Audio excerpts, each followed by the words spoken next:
Lors du tournage de cette enquête, en janvier dernier, nous avons tenté de prendre rendez-vous chez un ophtalmo en nous faisant passer pour un nouvel habitant de Poitiers. Et après avoir appelé la totalité des cabinets indépendants en secteur 1, la réponse était toujours la même. Seuls les patients ayant déjà un dossier pourront obtenir un rendez-vous. Ah bah comme ça c'est clair. Alors le docteur Collet ne prend pas de nouveaux patients, son cabinet est complet là sur un an. Sur un an? Oui. Dans ce centre médical en périphérie, le délai est un peu plus court, mais le secrétariat n'est ouvert qu'une fois par mois et pendant 2 heures seulement. Cela suffit à remplir tout l'agenda. Il faut appeler à des heures bien précises et des jours bien précis, notamment en début de mois. Et sinon, il faut attendre 3-4 mois après pour pouvoir appeler, demander à nouveau un rendez-vous. Effectivement, il faut appeler 8 heures.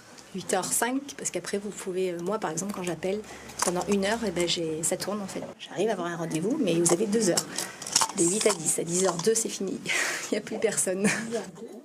Beaucoup dénoncent le fameux numerus clausus à l'entrée des études médicales et le trop faible nombre de jeunes spécialistes formés par rapport au départ en retraite. La grosse erreur, à mon avis, c'est de se focaliser sur ce numerus clausus. Parce que si on prend les chiffres globalement, il n'y a jamais eu autant de médecins en France. Les médecins qui exercent, dans la grande majorité, ne veulent plus exercer en libéral et encore moins isolés, etc. Donc c'est pas parce que vous allez augmenter le nombre de médecins qui vont sortir de la faculté que vous allez avoir plus de médecins automatiquement qui vont s'installer en libéral. C'est pas le cas. Les médecins qui sortent de la faculté, ils veulent avant tout une activité salariée, ils veulent ne pas terminer trop tard le soir, ne pas effectuer de garde, etc., etc. Ce sont donc les conditions d'exercice en libéral qui n'attirent plus. Face à la pénurie, des cabinets d'un nouveau genre se développent. Prise de rendez-vous en ligne, examen réalisé par des orthoptistes, puis consultation accélérée avec le médecin.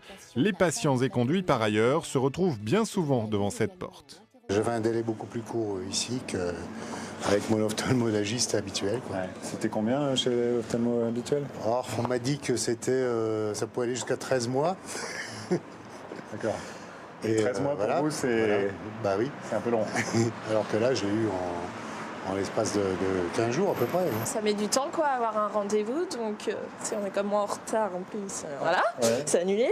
Puis bah, moi c'est pour lui, donc à cet âge-là, on n'a pas partout quoi, sur Niort et tout, ils prennent pas pour stage, alors du coup il y a qui c'est que je peux venir.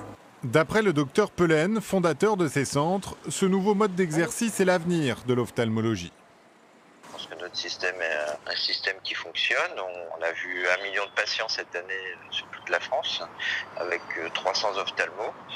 Moi, j'ai qu'un souhait, c'est qu'on arrive à diminuer les délais. Après, il y a d'autres initiatives sur lesquelles on travaille, nous, comme la télémédecine, pour avoir, par exemple, un orthoptiste dans une ville un peu défavorisée qui fait tout le bilan et puis qui l'envoie à l'ophtalmo, qui le valide électroniquement.